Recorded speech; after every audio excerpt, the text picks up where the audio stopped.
Bienvenido a este audiolibro profético y revelador, basado en el profundo estudio del rapto y los capítulos 24 y 25 del Evangelio de Mateo, según la luz espiritual recibida a través del ministro Watchman Nee. Este no es un estudio para entretener la mente, es una trompeta que despierta al espíritu. Es para aquellos que aman su venida, para los que no duermen espiritualmente, para los que, como los discípulos, se atreven a preguntar en privado, en lo alto del monte: ¿cuándo serán estas cosas? ¿Qué señal habrá de tu venida y del fin del siglo? Aquí, el Señor no habla a las multitudes, habla a los suyos, y lo que revela no es teoría. Habla de guerras, de traiciones, de huida, de tribulación, pero también habla de fidelidad, de lámparas encendidas, de siervos vigilantes. Mateo 24 y 25 no son solo profecía, son espejo y espada, son mapa y advertencia. Porque el rapto no es un mito, es un misterio reservado para quienes tienen aceite en sus lámparas, pero también en sus vasijas. Él vendrá en secreto y vendrá también en gloria. Y mientras muchos miran el templo, el Señor ya está en el monte, revelando lo que pronto ha de acontecer. El que tiene oídos para oír, oiga. Este es el mensaje, este es el tiempo, este es el despertar. Comenzamos. Que la gracia te acompañe. Mateo 24 y 25 hablan de los judíos, la iglesia y los gentiles. Junto con Apocalipsis, son las profecías más importantes de esta era. Apocalipsis presenta los detalles, Mateo presenta el principio. Son capítulos difíciles de entender, durante siglos ignorados. No fue hasta el año 1828 que comenzaron a estudiarse con profundidad. Y por causa del trasfondo diverso, surgieron 3 escuelas de interpretación. 1. Newton sostiene que ambos capítulos se refieren a la Iglesia. 2. Darby y Scofield enseñan que se refieren a los judíos. 3. Nosotros creemos que algunas partes se refieren a los judíos y otras a la Iglesia. Esta tercera posición se basa en una comprensión más equilibrada. Los discípulos eran judíos, pero también eran columnas de la Iglesia. Por eso, distinguir correctamente a qué grupo se refiere cada sección es fundamental. De lo contrario, podríamos ser engañados, incluso por exposiciones bíblicas bien intencionadas. Mateo 24, 1 al 31 se refiere a los judíos, mientras que Mateo 24, 32 hasta el capítulo 25, 46 se refiere a la Iglesia. La razón para esta división es doble: una evidencia interna, el propio texto, y una evidencia externa, las epístolas. Antes del versículo 31 son literales: el invierno, el día de reposo, Judea, el lugar santo. Después del versículo 31, todo es moral y espiritual: vírgenes, lámparas, ovejas, cabras. Antes del versículo 31, no hay requisitos morales, solo la necesidad de huir. Después del versículo 31, sí hay requisitos: fidelidad, vigilancia, obediencia. Como dijo Pantón, el versículo 31, es una gran línea divisoria. Para entender los capítulos 24 y 25 de Mateo, es necesario considerar el contexto inmediato de los capítulos 22 y 23. En Mateo 21:43, el Señor Jesús declara: «Por tanto, os digo que el reino de Dios será quitado de vosotros y será dado a una nación que produzca los frutos de él». Esto fue una profecía del arrebatamiento del reino a los judíos. Luego, en Mateo 22:21, el Señor indica que deben someterse a los gentiles. Finalmente, en el capítulo 23, el Señor reprende duramente a los fariseos. En el versículo 38 dice: «He aquí vuestra casa os es dejada desierta».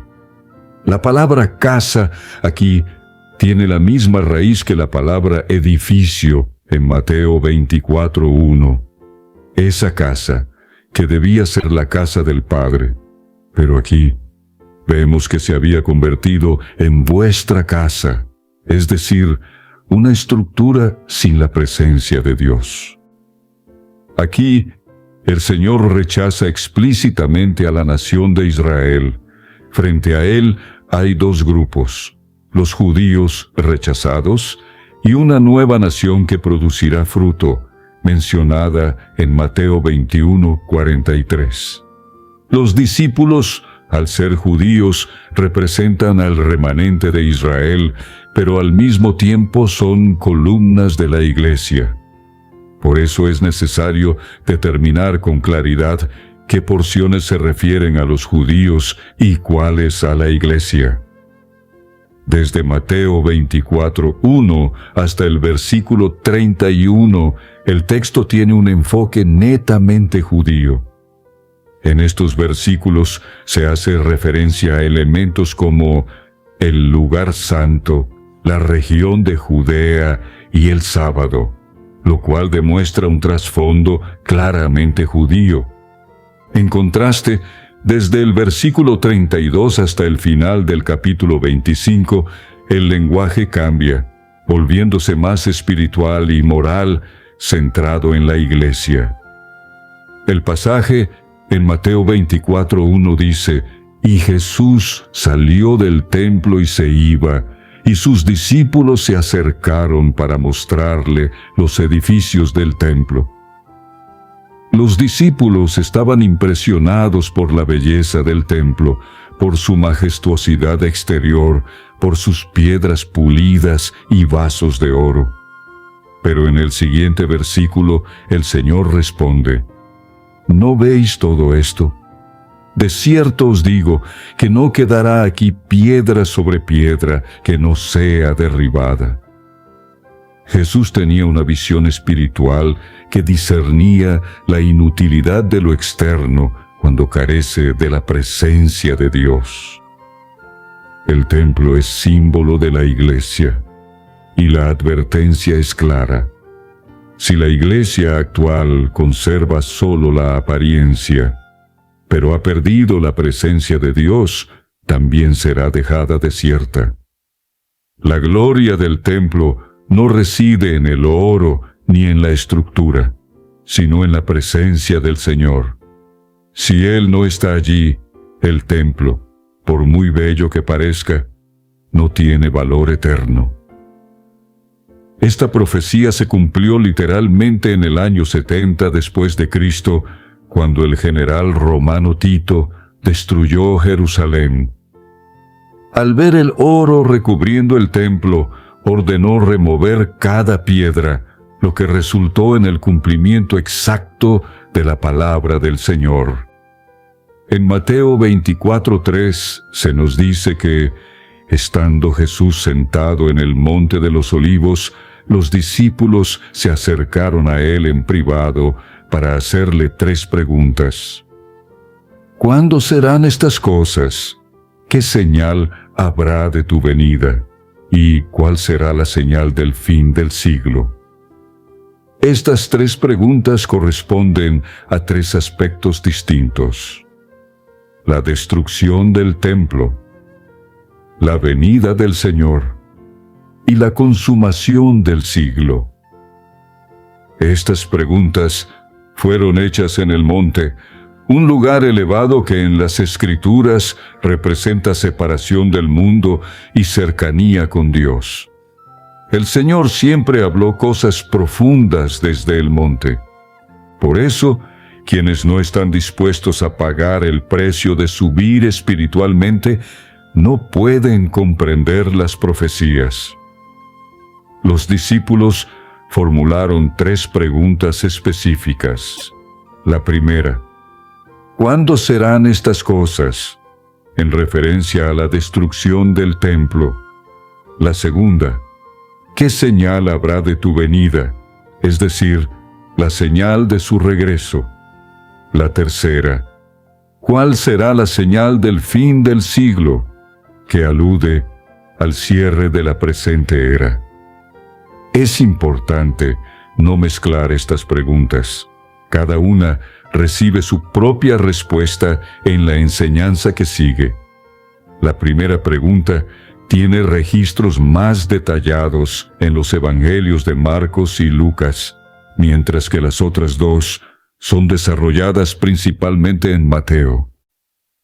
En cuanto a la primera pregunta, el contexto de Mateo 23 nos muestra que había varias cosas a las que los discípulos se referían. Se mencionan al menos 6. 1. Que los israelitas llenarían la medida de la maldad de sus padres. 2.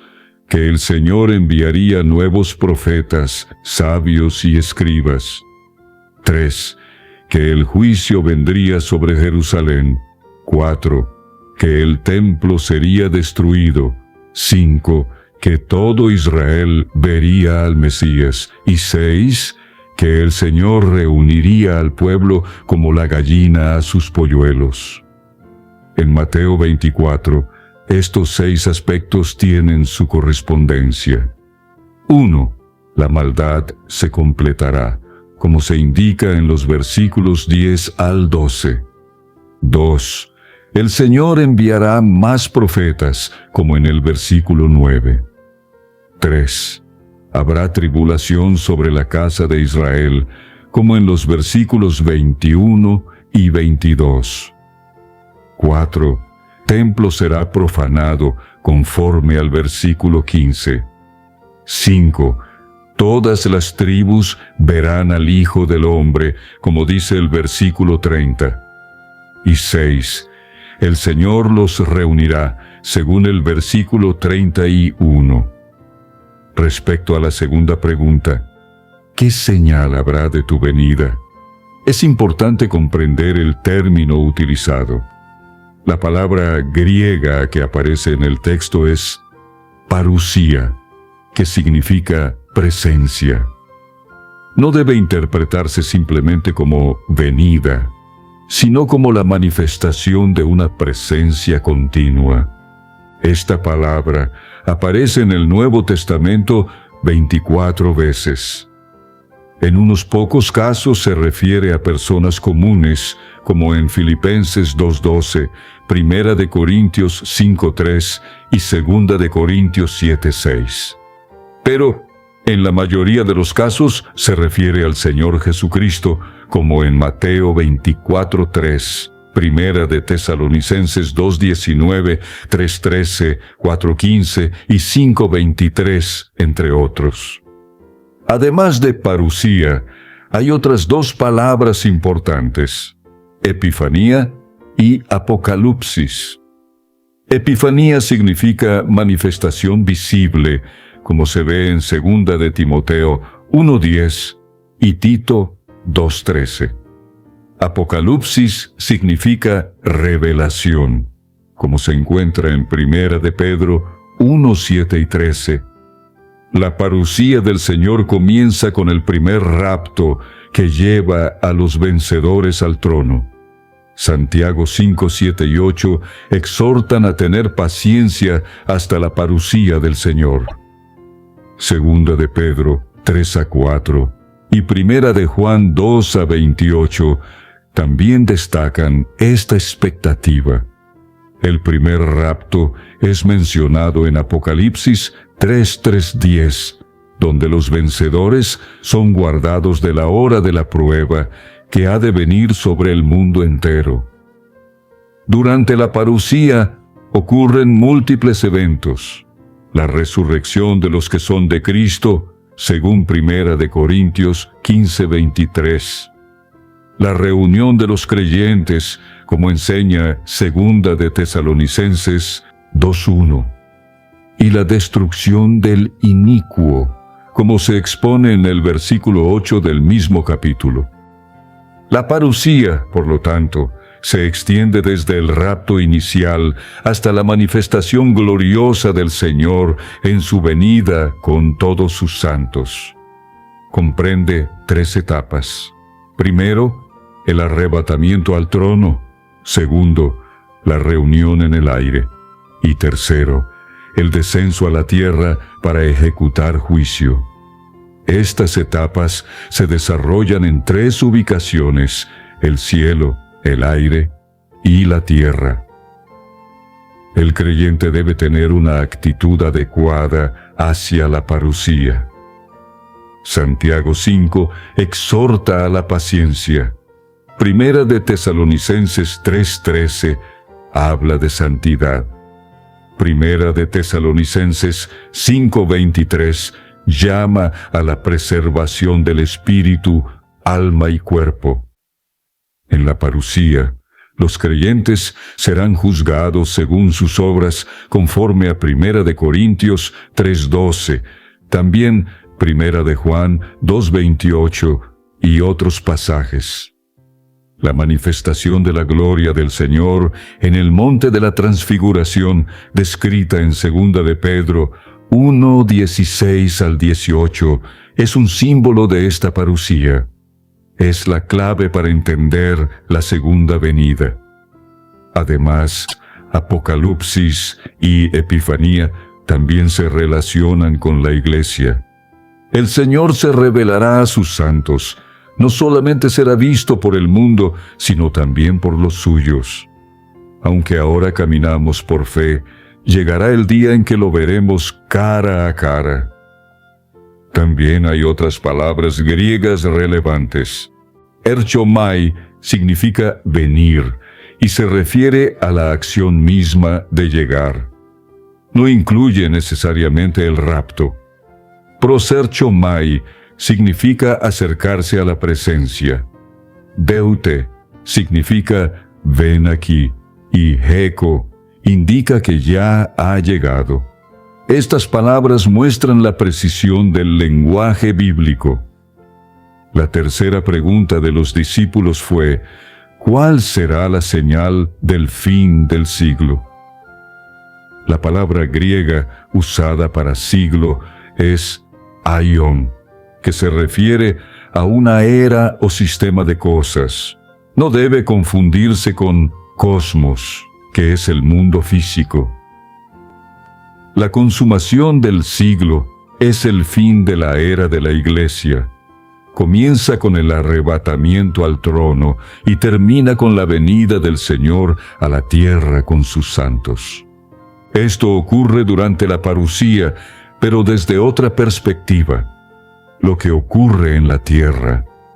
La consumación abarca el juicio, la tribulación y el establecimiento del reino.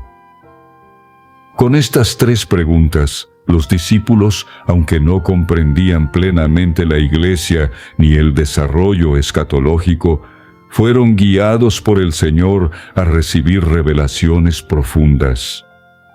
Aunque su entendimiento era limitado, el Señor les dio respuestas exactas y ordenadas.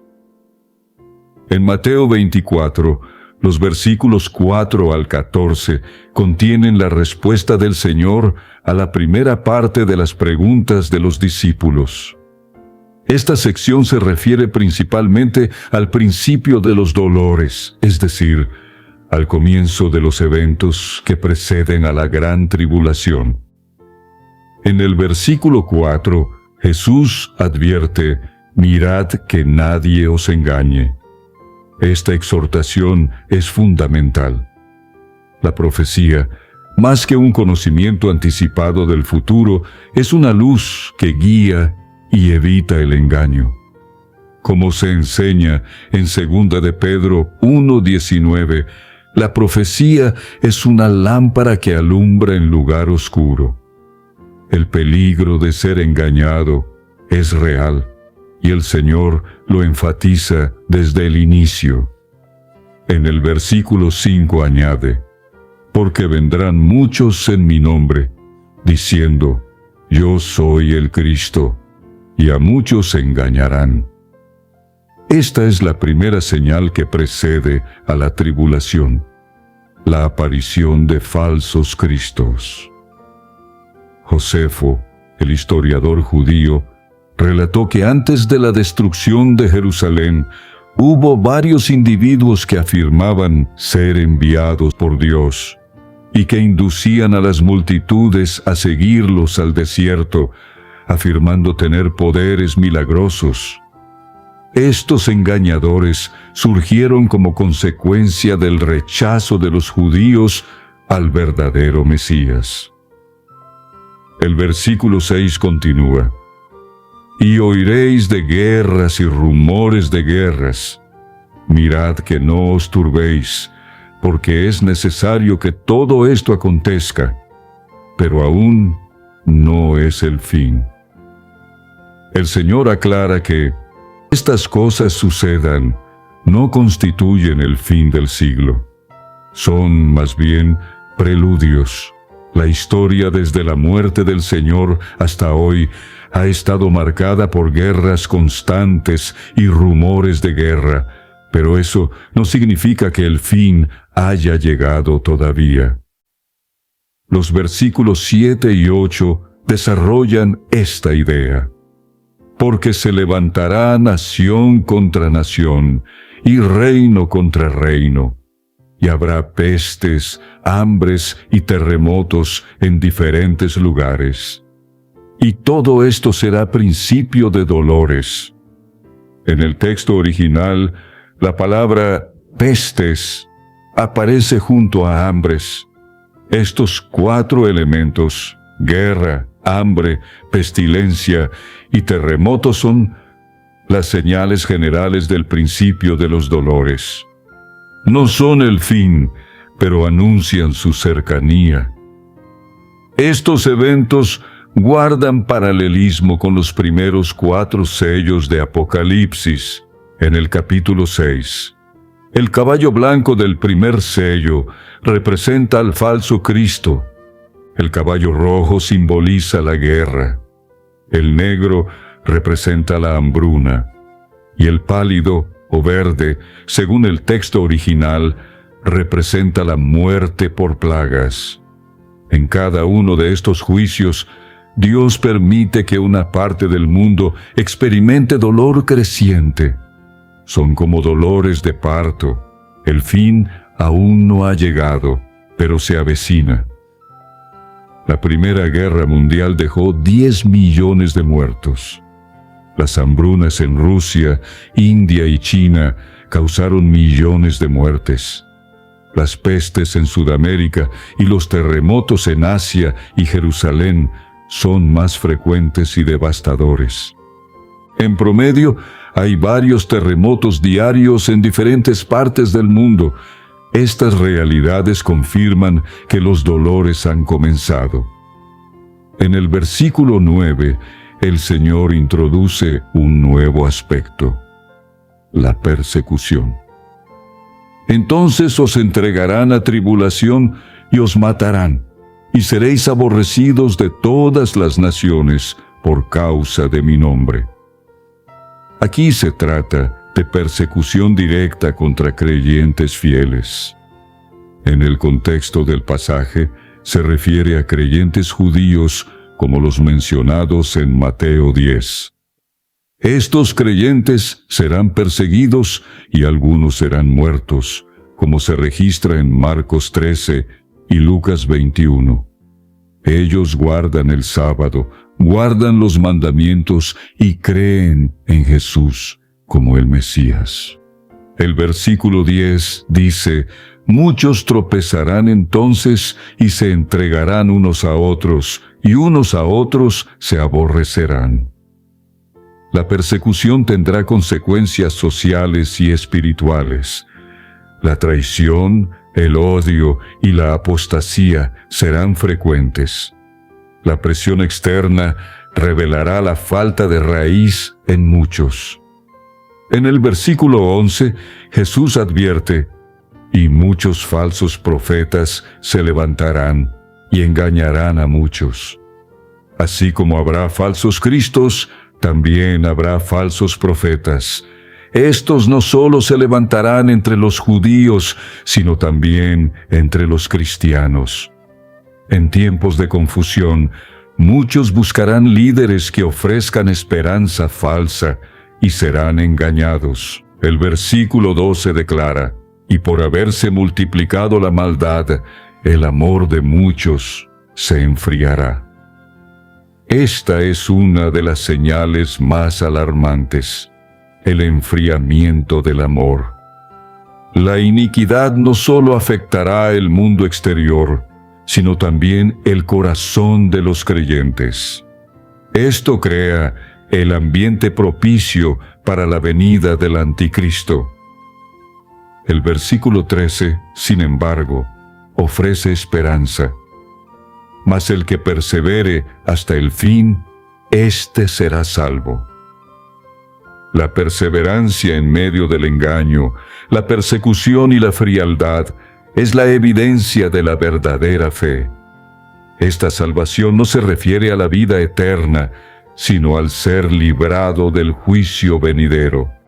Finalmente, el versículo 14 dice: y este evangelio del reino será predicado en toda la tierra, habitada para testimonio a todas las naciones, y entonces vendrá el fin. El evangelio del reino se menciona 3 veces en Mateo.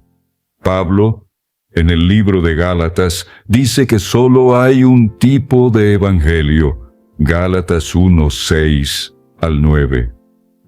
Independientemente de la diferencia en los nombres del evangelio, el evangelio sigue siendo uno. Hechos 20, 24. Habla del evangelio de la gracia, que, según muchos, difiere del evangelio del reino. Sin embargo, esto no es así. El evangelio es el mismo, solo el punto de vista es diferente. Por lo tanto, existe la diferencia en los nombres. El evangelio del reino es el evangelio que el Señor predicó en la tierra. Incluye la venida del reino, la caída de la imagen de Daniel, el inminente regreso y reinado del Señor, etc. Cuando se predicó este evangelio, se observaron señales de sanidad y expulsión de demonios. El evangelio de la gracia enfatiza el tema del pecado y el camino de la redención de Dios. El evangelio del reino enfatiza la autoridad del Señor. Este tipo de evangelio del reino debe predicarse en toda la tierra antes del fin de esta era. Es importante notar que quienes predican este evangelio del reino en el contexto del fin son los judíos. Esto se confirma en pasajes como Salmos 96, 145, donde se habla del testimonio de Israel a las naciones. Así concluye la sección de Mateo 24, 4 al 14. Aquí se describe el principio de los dolores marcado por engaño, conflicto, sufrimiento y testimonio. Un tiempo de creciente oscuridad, pero también de esperanza para quienes perseveren en fidelidad. La segunda gran sección de Mateo 24 comienza con la respuesta del Señor a la pregunta sobre su venida, específicamente en los versículos 15 al 31. Esta sección se centra en la manifestación de la parusía, un término clave que debe entenderse con precisión bíblica. En el versículo 15, el Señor dice: «Por tanto, cuando veáis en el lugar santo la abominación desoladora de que habló el profeta Daniel, el que lee, entienda». El lugar santo se refiere al templo en Jerusalén. La abominación desoladora es un ídolo que será colocado en ese templo, una imagen del anticristo. Esta abominación es el inicio de la gran tribulación. Esta enseñanza conecta directamente con Daniel 9:27, donde se habla del fin de los sacrificios y la entrada de la abominación en el templo, trayendo juicio. Abominación es una expresión idiomática judía para referirse a los ídolos. Es similar a lo que ocurre con los habitantes de las aldeas chinas, que llaman a los ídolos Buda o padres. Véase Deuteronomio 29:17. La abominación desoladora tiene dos significados. Uno, dado que Dios debe traer destrucción donde quiera que haya un ídolo, este se convierte en la principal causa de destrucción. Por lo tanto, decimos que la abominación trae desolación. 2. El anticristo es llamado el desolador. Daniel 9:27. Aquel que causa abominable desolación. En Apocalipsis 9:11, el anticristo es llamado Abadón, griego, Apolión, que significa el destructor. Desde este punto, el Señor utiliza expresiones como entonces, en aquellos días y en aquel tiempo, indicando que no hay interrupción entre los eventos profetizados. El versículo 16 añade: «Entonces los que estén en Judea huyan a los montes». La instrucción es urgente. Esta huida es literal y específica para los judíos que estén en Judea. El mismo patrón aparece en Apocalipsis 12:6, donde la mujer, símbolo de Israel, huye al desierto por 1260 días. El río que el dragón lanza tras ella es símbolo de un ejército. El versículo 17 dice: «El que esté en la azotea, no descienda para tomar algo de su casa». Las casas en Judea tienen escaleras exteriores, por lo que esta advertencia describe la urgencia de no descender para recoger posesiones. En el versículo 18, «Y el que esté en el campo, no vuelva atrás para tomar su capa». Estas instrucciones enfatizan que no debe haber demora, ni siquiera para recoger una prenda de vestir. El versículo 19 lamenta: «Más hay de las que estén encintas y de las que críen en aquellos días». Estas mujeres no podrán huir con rapidez y estarán en mayor peligro. Por eso, la Biblia dice: «Ay de ellas». El versículo 20 dice: «Orad, pues, que vuestra huida no sea en invierno ni en sábado». Huir en invierno implica dificultades climáticas y falta de recursos. Huir en sábado presenta problemas legales y religiosos según las restricciones del judaísmo.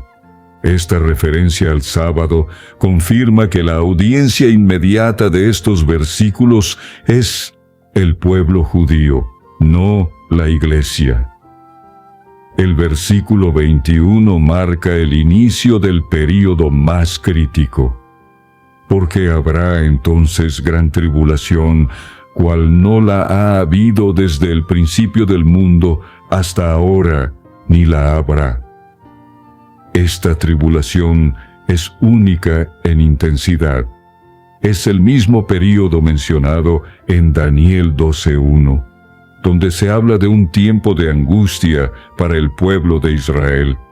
También es el período profetizado en Apocalipsis, donde se mencionan los juicios de trompetas y copas. El versículo 22 explica: «Y si aquellos días no fuesen acortados, nadie sería salvo. Mas por causa de los escogidos, aquellos días serán acortados».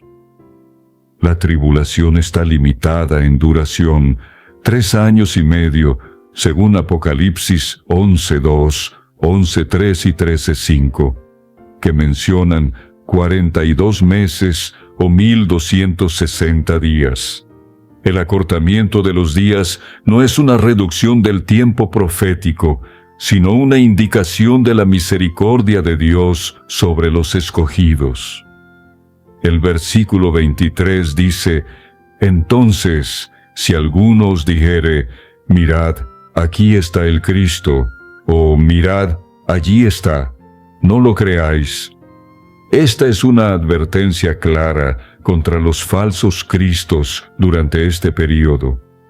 El versículo 24 añade: «Porque se levantarán falsos cristos y falsos profetas, y harán grandes señales y prodigios, de tal manera que engañarán, si fuere posible, aún a los escogidos». Estos falsos líderes serán acompañados de señales auténticas, pero serán energías de error. Segunda Tesalonicenses 2:9 lo confirma: «El inicuo vendrá con gran poder y señales mentirosas». Apocalipsis 13 también registra los prodigios del falso profeta y del anticristo, autorizados por el dragón, que es Satanás. El versículo 25 es una advertencia del Señor: «Ya os lo he dicho antes». Él está anticipando el engaño para que sus discípulos estén preparados. El versículo 26 añade otra advertencia: «Así que, si os dijeren, mirad, está en el desierto, no salgáis, o está en los aposentos, no lo creáis». Los falsos cristos y los falsos profetas ya se han mencionado varias veces. Aquí se los vuelve a mencionar para enfatizar la importancia de este tema. En cuanto al desierto, un lugar apartado del mundo, es fácil pensar que es un lugar probable donde Cristo se encuentra. Cuando Juan el Bautista estaba en el desierto, algunos le preguntaron si era el Cristo. Los aposentos son lugares misteriosos, secretos. Psicológicamente, todo lo misterioso tiene poder y atractivo. Cuando algo deja de ser secreto, pierde su poder. A los corintios no les gustaba Pablo porque su apariencia no era sobresaliente. El versículo 27 afirma: «Porque como el relámpago que sale del oriente y se muestra hasta el occidente, así será también la venida del Hijo del Hombre». Esto indica que su venida será súbita y universalmente visible. No será un evento secreto. El rapto de los vencedores, que ocurre antes, sí es secreto. Pero esta venida en gloria es pública y visible. Apocalipsis 1:7 dice: «Todo ojo le verá». El versículo 28 declara: «Porque donde quiera que estuviere el cuerpo muerto, allí se juntarán las águilas». Esta frase ha sido interpretada erróneamente por algunos como una referencia a Cristo y a la Iglesia. Sin embargo, el cuerpo muerto representa lo que está sin vida en Adán, y las águilas o buitres representan el juicio divino que vendrá sobre lo corrupto. Primera de Corintios 15:22. Es una imagen del juicio que acompañará a la venida del Señor. El versículo 29 nos sitúa en el cierre de la tribulación. E inmediatamente después de la tribulación de aquellos días, el sol se oscurecerá, la luna no dará su resplandor, las estrellas caerán del cielo y las potencias de los cielos serán conmovidas. Estos fenómenos cósmicos son literales. No deben interpretarse simbólicamente. Joel 2:31 y el sexto sello del Apocalipsis se refieren a lo mismo. Joel dijo explícitamente que el tiempo será anterior a la tribulación, antes de que venga el día grande y terrible de Jehová. Mateo dijo explícitamente que el tiempo será posterior a la tribulación, inmediatamente después de la tribulación de aquellos días. Por lo tanto, sabemos que ambos ocurren en momentos diferentes. El versículo 30 dice: Entonces aparecerá la señal del Hijo del Hombre en el cielo, y entonces lamentarán todas las tribus de la tierra, y verán al Hijo del Hombre viniendo sobre las nubes del cielo, con poder y gran gloria. La señal en el cielo precede a la manifestación visible del Señor. Todas las tribus, una referencia a Israel, lamentarán al ver al que traspasaron, como profetizó Zacarías 12:10.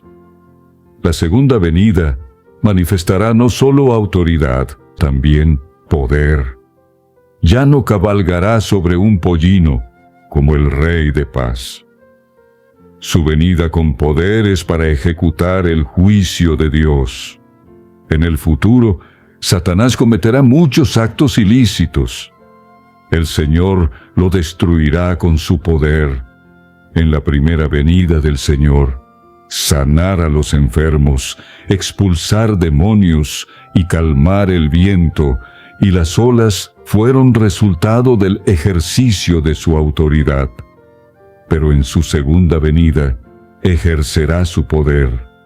El Señor volcó las mesas y azotó a los vendedores de ganado y ovejas.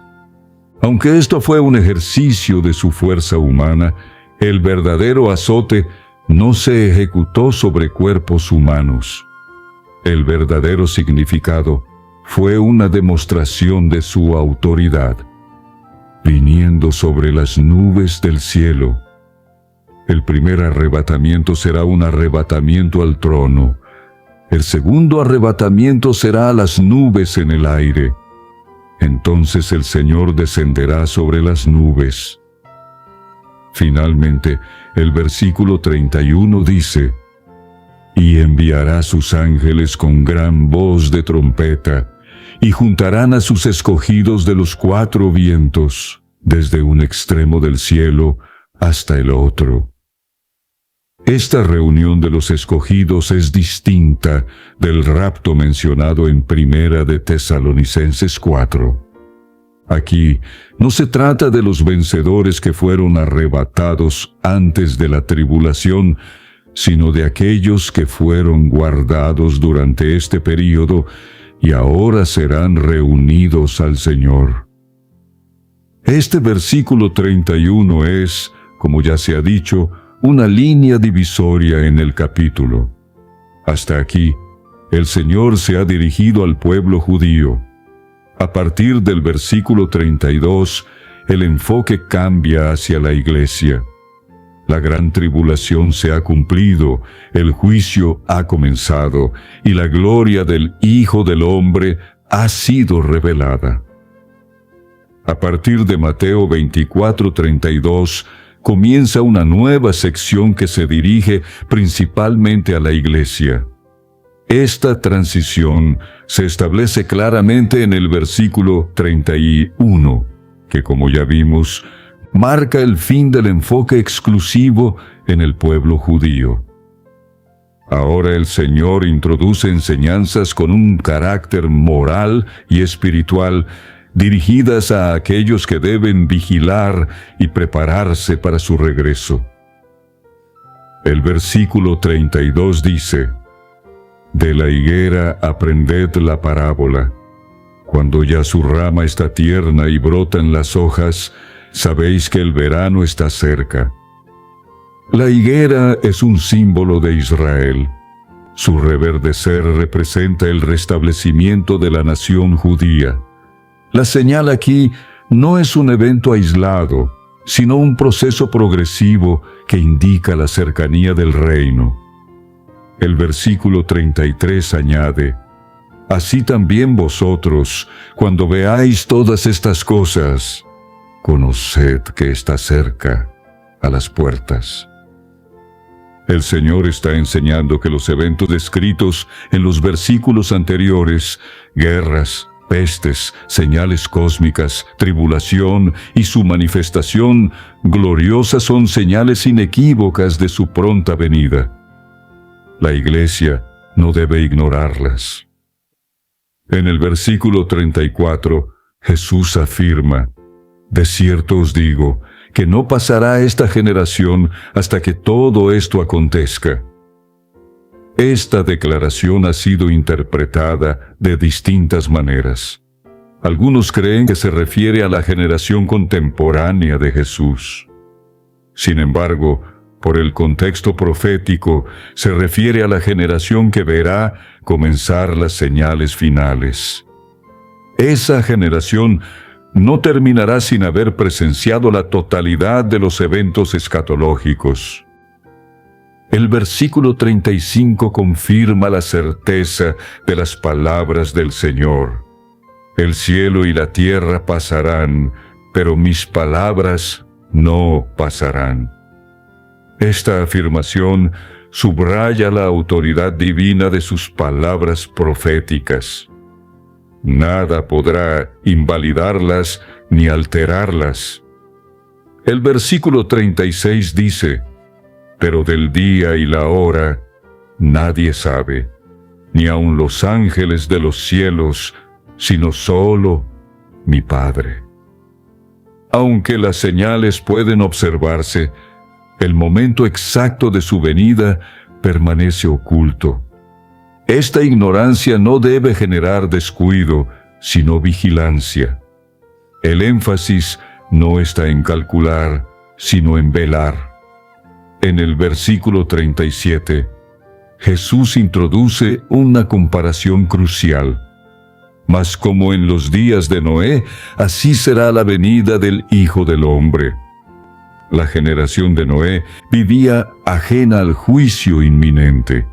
Comían, bebían, se casaban, hasta que el diluvio vino y los sorprendió. La similitud radica en la indiferencia y la normalidad aparente. La humanidad seguirá sus rutinas, ignorando la inminencia del juicio. El versículo 39 concluye esta comparación diciendo: Y no entendieron hasta que vino el diluvio y se los llevó a todos. El énfasis está en el desconocimiento y la falta de discernimiento. Aunque había señales, el mundo no prestó atención. En los versículos 40 y 41 se introduce la doctrina del rapto. Entonces estarán dos en el campo. El uno será tomado y el otro será dejado. Dos mujeres estarán moliendo en un molino. La una será tomada y la otra será dejada. Este acto selectivo no depende de la ubicación ni de la ocupación, sino del estado espiritual. Ser tomado indica ser llevado al encuentro con el Señor. Ser dejado implica haber fallado en la preparación. El versículo 42 resume la exhortación. Velad, pues, porque no sabéis a qué hora ha de venir vuestro Señor. Aquí comienza la aplicación práctica para la Iglesia. La ignorancia del momento exacto no excusa el descuido. Al contrario, exige constante vigilancia. El versículo 43 ilustra esta verdad con una analogía. Pero sabed esto, que si el padre de familia supiese a qué hora el ladrón habría de venir, velaría, y no dejaría minar su casa. El ladrón no anuncia su llegada. Así será la venida del Señor para muchos, inesperada. El versículo 44 concluye: también vosotros estad preparados, porque el Hijo del Hombre vendrá a la hora que no pensáis. La preparación es una condición continua, no una reacción repentina. Solo los que viven en estado de vigilancia serán hallados dignos. En los versículos siguientes, desde el 45 hasta el capítulo 25, se presentan varias parábolas que desarrollan el tema de la vigilancia y la fidelidad. Comenzando con la parábola del siervo fiel y prudente, el Señor distingue entre el siervo que vela y aquel que dice en su corazón: mi Señor tarda en venir. Este segundo siervo comienza a golpear a sus consiervos, a comer y a beber con los borrachos. Su conducta refleja un desprecio por la inminencia del regreso del Señor. Por ello, será cortado y tendrá su parte con los hipócritas. Este juicio no se refiere a la condenación eterna, sino a la exclusión del reino. El castigo es ser hallado indigno de participar en la recompensa del reino venidero. Esta enseñanza se repite y amplía en las parábolas que siguen en el capítulo 25. Así, esta sección de Mateo 24 concluye con una advertencia clara. La venida del Señor será inesperada para los negligentes, pero los que velan y se preparan participarán en el gozo de su Señor. Las señales están en el cielo. El juicio está por manifestarse en la tierra. El llamado es a velar, discernir y estar preparados. Mateo 25 continúa el discurso escatológico iniciado en el capítulo 24. Aquí, el Señor presenta 3 parábolas que ilustran la condición espiritual necesaria para participar en el reino. Todas ellas se centran en el principio de vigilancia, fidelidad y juicio. La fidelidad no se mide solo por la ortodoxia doctrinal, sino por la disposición espiritual. La primera parábola es la de las 10 vírgenes, descrita en los versículos 1 al 13. Entonces el reino de los cielos será semejante a 10 vírgenes que tomando sus lámparas salieron a recibir al esposo. Mateo 25:1. Las 10 vírgenes representan a los creyentes verdaderos, pues todas tenían lámparas, símbolo de la vida espiritual recibida por la regeneración. Es decir, tenían una esperanza activa de la venida del Señor. 5 eran prudentes y 5 insensatas. Las prudentes llevaron aceite en sus vasijas, además de en sus lámparas. El aceite representa al Espíritu Santo, no solo como presencia interna, sino como plenitud operativa. Las insensatas tenían vida espiritual, pero carecían de comunión y llenura. Habían nacido de nuevo, pero no vivían en el Espíritu. Romanos 8:4 enseña: no andamos conforme a la carne, sino conforme al Espíritu. Efesios 5:18 exhorta: sed llenos del Espíritu. Solo los creyentes que viven llenos del Espíritu tienen aceite suficiente para soportar la demora del esposo. Mateo 25:5 dice: y tardándose el esposo, cabecearon todas y se durmieron. Aquí se muestra que incluso los prudentes pueden pasar por momentos de sueño espiritual. La diferencia no está en que uno duerma o no, sino en si hay provisión suficiente para cuando llegue el llamado. A la medianoche se oyó un clamor: «Salid a recibirle», versículo 6. Este clamor representa la manifestación inicial de la parusía, el momento del primer rapto. En ese instante, solo las prudentes estaban listas. Las insensatas pidieron aceite, pero ya era demasiado tarde. Mientras ellas iban a comprar, vino el esposo. Y las que estaban preparadas entraron con él a las bodas, y se cerró la puerta. Versículo 10. Este cierre no es la condenación eterna, sino la exclusión del reino. Lucas 21:36 dice: «Velad, pues, en todo tiempo, orando que seáis tenidos por dignos de escapar de todas estas cosas que vendrán, y de estar en pie delante del Hijo del Hombre». Ser tenido por digno no depende de obras externas, sino de una vida de comunión y vigilancia. El versículo 13 concluye: «Velad, pues, porque no sabéis el día ni la hora en que el Hijo del Hombre ha de venir». La vigilancia es el distintivo de los vencedores. No es suficiente estar salvo, es necesario estar preparado. La segunda parábola, en los versículos 14 al 30, es la de los talentos. Un hombre que se va lejos, símbolo del Señor, reparte talentos a sus siervos, a uno 5, a otro 2, a otro 1, a cada uno conforme a su capacidad. Versículo 15. El talento representa las oportunidades, dones y responsabilidades que el Señor confía a cada creyente. El siervo fiel negocia y multiplica lo recibido. El que recibió uno lo escondió por temor. El juicio recae no sobre la cantidad de talento recibido, sino sobre la fidelidad al usarlo.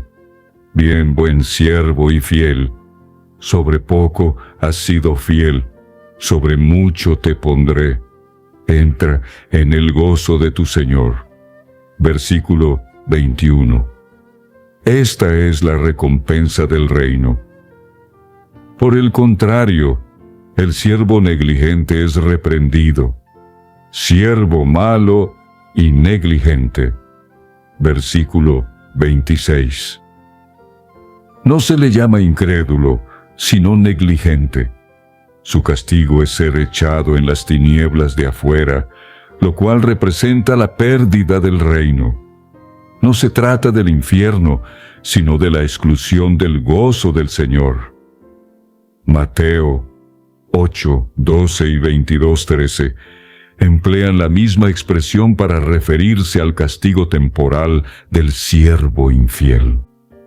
Hebreos 10, 35 dice: «No perdáis, pues, vuestra confianza, que tiene grande galardón». Y Apocalipsis 3:11 advierte: «Retén lo que tienes, para que ninguno tome tu corona».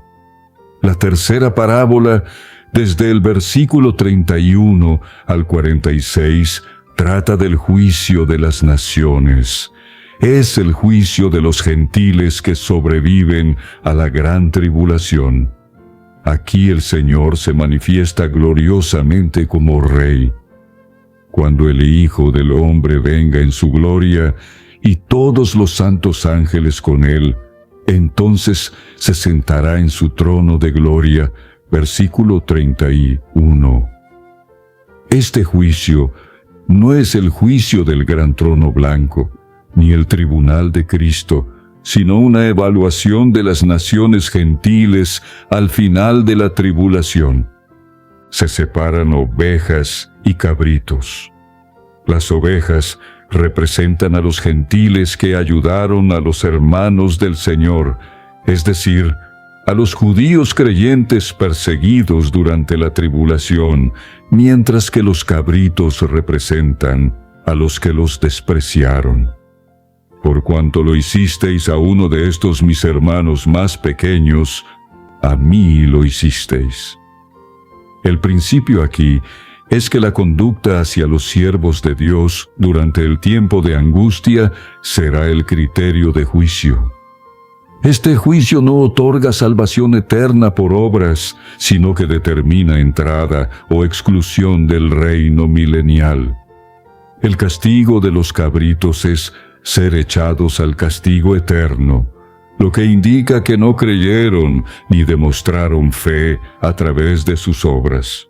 Tito 1:16 dice: profesan conocer a Dios, pero con los hechos lo niegan.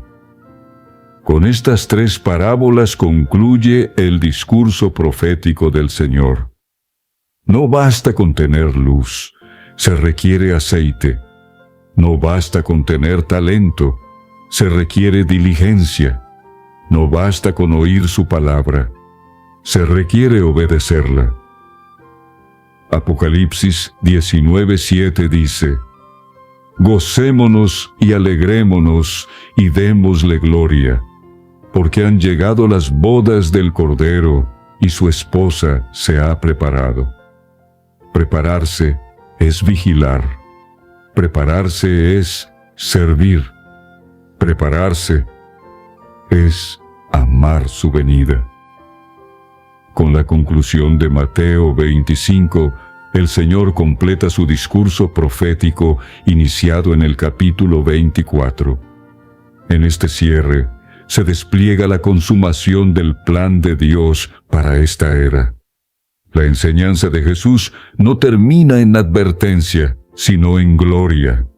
Es la gloria del Hijo del Hombre viniendo en majestad, la revelación plena de su reino y el establecimiento de su gobierno sobre las naciones.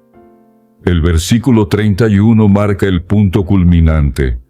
Cuando el Hijo del Hombre venga en su gloria y todos los santos ángeles con él, entonces se sentará en su trono de gloria. Esta no es la fase inicial de la parusía, como en el rapto secreto de los vencedores. Tampoco es la aparición visible que ocurre al final de la tribulación para reunir a los escogidos. Esta es la tercera etapa, la manifestación del reino en poder, con juicio y gloria. Es el cumplimiento de lo dicho en Apocalipsis 11:15. Los reinos del mundo han venido a ser de nuestro Señor y de su Cristo, y Él reinará por los siglos de los siglos. El trono de gloria no es el trono en los cielos, sino el trono sobre la tierra. Este es el trono mesiánico prometido a David, establecido en Jerusalén. En Lucas 1, 32 y 33 se profetiza que Jesús heredará el trono de David y reinará sobre la casa de Jacob para siempre. Este reinado se inicia con juicio, como lo confirma Apocalipsis 19:11. Entonces vi el cielo abierto, y he aquí un caballo blanco, y el que lo montaba se llamaba Fiel y Verdadero, y con justicia juzga y pelea. Mateo 25:32 continúa: y serán reunidas delante de él todas las naciones, y apartará los unos de los otros, como aparta el pastor las ovejas de los cabritos. Esta escena es única en el Nuevo Testamento. No es el juicio del trono blanco de Apocalipsis 20, el cual sucede al final del milenio, ni el tribunal de Cristo, que juzga a los creyentes según sus obras. Este juicio es sobre las naciones gentiles que sobrevivieron la gran tribulación. En este juicio se hace una separación moral y espiritual. Las ovejas no son los miembros de la Iglesia, ya arrebatados y glorificados, ni los judíos, que ya fueron tratados en los capítulos anteriores. Las ovejas representan a los gentiles justos que, durante la gran tribulación, ayudaron a estos mis hermanos más pequeños, es decir, al remanente judío creyente perseguido por Anticristo. La fidelidad de estas naciones se expresa en actos concretos de amor, compasión y protección. No es una salvación por obras, sino una evidencia visible de una fe verdadera manifestada en hechos.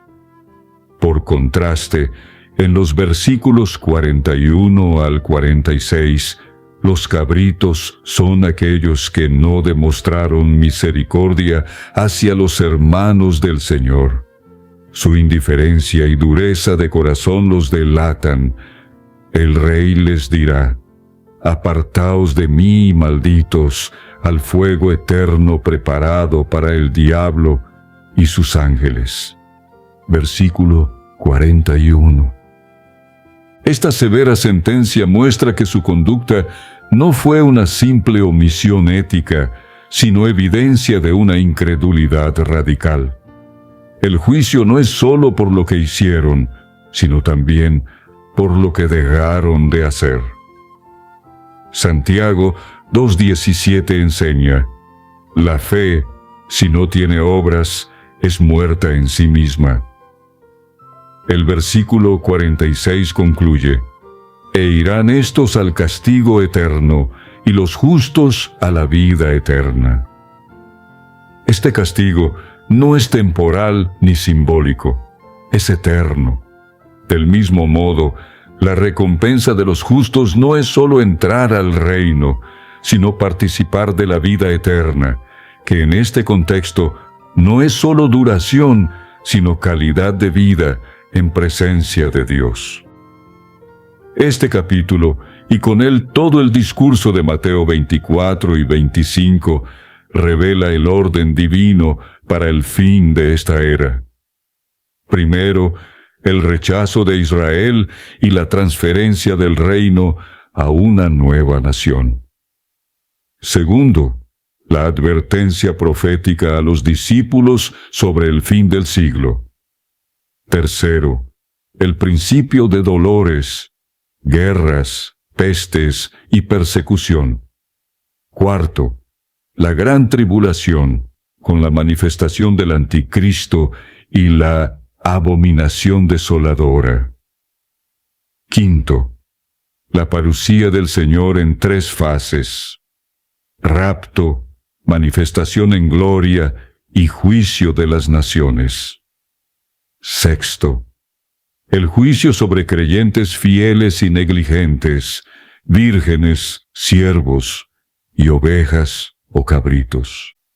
Todo esto está en perfecta armonía con Apocalipsis, las epístolas de Pablo y los profetas del Antiguo Testamento. Si sufrimos, también reinaremos con Él. Este es el destino de los vencedores, reinar con Cristo. Pero también es una advertencia para los descuidados, los negligentes, los que, aunque salvos, no velaron ni produjeron fruto. El mensaje final no es simplemente informativo, es un llamado a velar, a perseverar, a servir con fidelidad, a no amar este siglo, sino anhelar el reino venidero. Apocalipsis 22:12 dice: «He aquí yo vengo pronto, y mi galardón conmigo, para recompensar a cada uno según sea su obra». Y el Espíritu y la esposa dicen: «Ven».